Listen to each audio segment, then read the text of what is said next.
Un gran abrazo. Ya saben ustedes, soy Elizabeth Salazar, que estoy trabajando con ustedes el tema de espiritualidad. Eh, Hay alguna persona que me preguntó al respecto de qué era para mí la espiritualidad.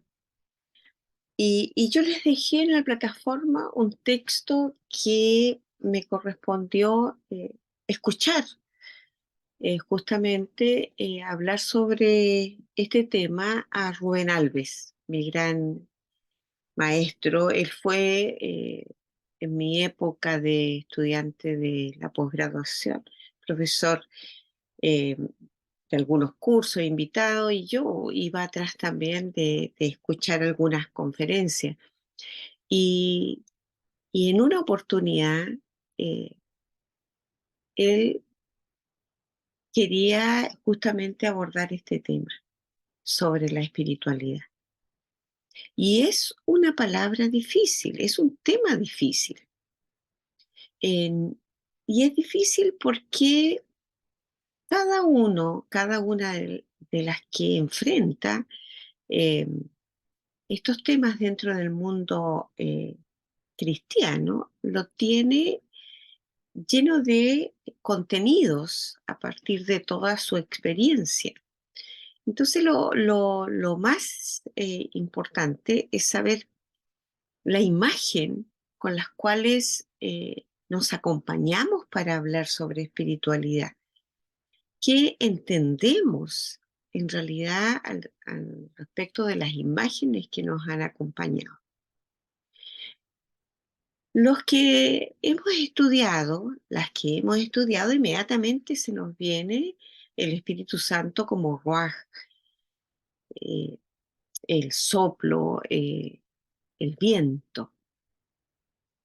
Y justamente nos remitimos a lo que desarrollamos como aquel viento que acompañó Génesis, pero también es el viento de vida que le dio vida a los huesos, o por ejemplo que acompañó al pueblo de Israel, o es aquella fuerza que eh, se hizo visible como viento recio o como silbo apacible.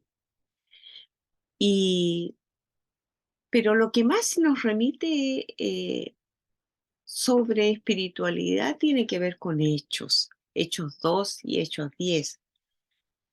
Y Hechos 2 es como el gran mensaje que tenemos al respecto de que fue el Espíritu que se hizo presente y todos y todas pensaron, actuaron e hicieron, ah, de acuerdo a nuestras interpretaciones, lo que Dios les pedía que hicieran.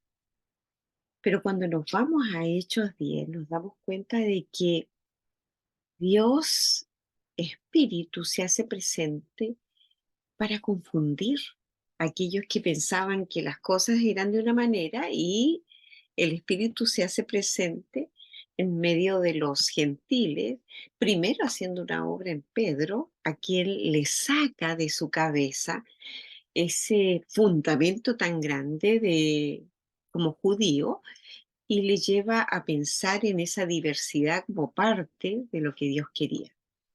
Entonces, todo esto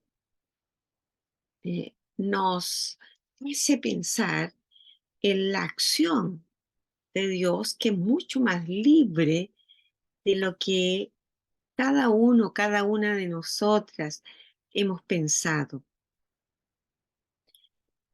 Eh, Hay algo que yo tuve en común y muy en común con mi mamá.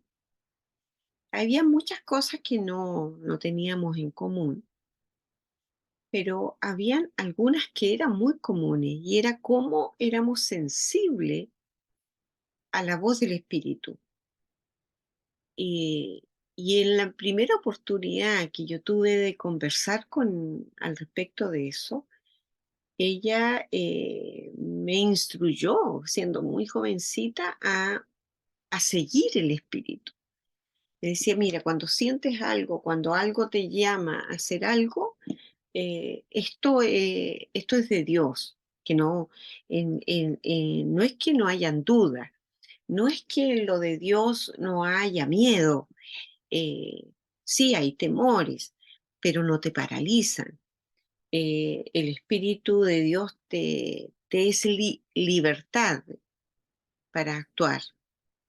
Y, y esas fueron palabras que después teológicamente uno las va leyendo.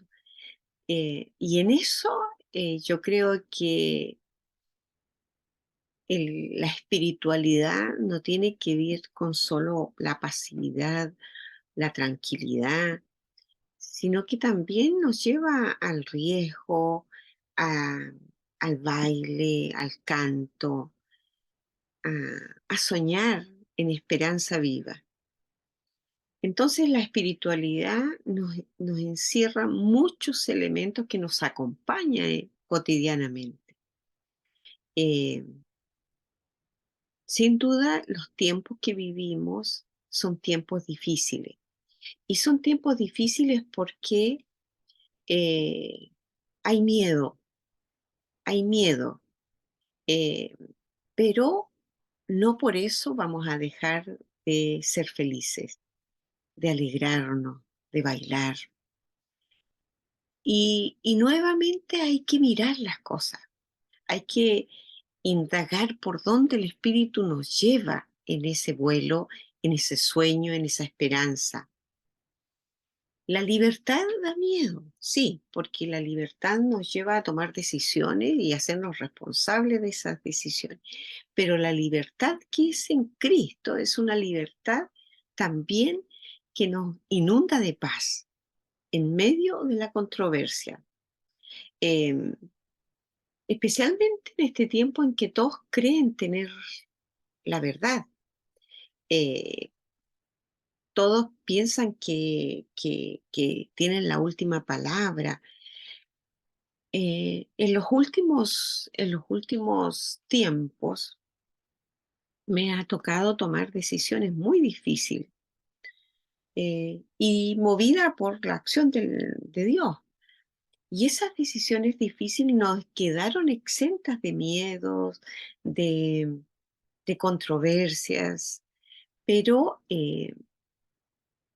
cuando esos decires y haceres están plasmados junto con el bien y el buen vivir, el bien para todos y el buen vivir, es algo que tiene el sello del espíritu. Una de las cosas que me ha pasado es que al tomar ciertas decisiones, siempre vamos a tener críticas, dificultades a la hora de explicar, porque a veces no hay explicación. Sin embargo, en el tema de la espiritualidad, el centro de vivir en el espíritu es que toda la vida, el- la esperanza, el encuentro con Dios está plasmado del saber que estamos en un camino de justicia, de verdad, de bondad, aunque tengamos que esperar y que los resultados no son los mejores. Hay una, una tranquilidad profunda. Y vuelvo a insistir, no pasividad, no, tranquilidad. Y eso significa a veces ver y a veces no ver, escuchar y a veces no querer escuchar, caminar y a veces simplemente alejarse para caminar por otro camino. No siempre logramos a todo eh, darle explicación.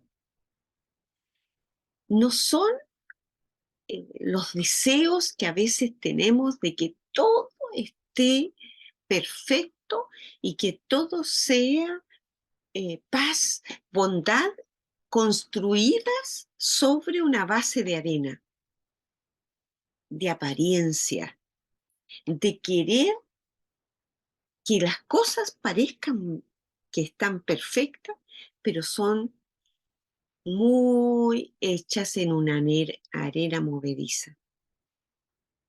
Entonces, cuando hay tristeza, hay desolación, hay desentendimiento, hay desilusión, es fundamental que todo esto sea parte del vivir en Dios. Que hay cosas que quisiéramos ausen- ausentarnos de ellas para que éstas no perturben mi vida espiritual. No, no, es parte de. Somos banales, decía Rubén Alves. Somos banales y muchas veces cuando pensamos en la vida en abundancia, que hablamos de posesiones, de satisfacciones individualistas y no colocamos que Dios quiere que seamos felices, pero siempre en la justicia y en la bondad de todos y todas. Muchas veces hemos caminado en un camino en el que lo construimos tomando en cuenta a todos los que nos rodean y queremos hacerlo perfecta para que todos los que nos rodean estén felices. Sin embargo, ese camino que construimos no nos pertenece, porque finalmente es el camino que hemos construido mirando a los que nos rodean. Sin embargo, cuando vivimos una vida en abundancia y la espiritualidad en eh, la que nos acompaña, es decir, en comunión con el Espíritu de Dios, el escenario es diferente. ¿Se requiere trabajo? Claro, porque ese escenario diferente está lleno de verdad, lleno de entender que las cosas no se pueden cambiar de un día para otro, son procesos. Es tiempo muchas veces de silencio, de escucha, de sinceridad, de desprenderse, de conversar, de aprender a no querer hablar. Y es absolutamente indispensable decirle los nombres a aquello que no queremos tener en nuestro camino. Es decir, lo que en otras oportunidades hablo, cuando oramos, cuando el deseo y la profundidad de nuestro espíritu nos hace orar, orar es colocar justamente esas ansiedades, esa, esa bondad de Dios de darnos claridad respecto de lo que es caminar en la profundidad de la vida, es que oramos con una claridad mucho más profunda que solo colocarnos como decía el otro día en un curso, cuando el sol está muy fuerte y nos quema, colocamos unos lentes, como dicen los hermanos centroamericanos, unos espejuelos y ya nos acomodamos. Bueno, la espiritualidad no es eso. La espiritualidad nos hace acomodarnos, nos hace enfrentar la vida y enfrentar esas búsquedas que tenemos, pero en plena libertad de que hacen parte las dudas, lo que nos incomoda, lo que nos petrifica, lo que nos hace estar llenos de esperanza. Entonces, hay una sinceridad, una transparencia mucho más clara con nosotros mismos, con nosotras mismas, y con los demás, pero fundamentalmente con Dios, con su palabra, que viene al encuentro de esto que somos tú y yo, hijos e hijas de este Dios maravilloso que en unión holística nos llama a ser parte de esta danza, de esta bondad y esta misericordia de estar en unidad con su espíritu. Un abrazo grande y espero que podamos seguir conversando al respecto de este gran tema y que sin duda nadie tiene la última palabra. Es simplemente pensamientos y construcciones que se van en el camino.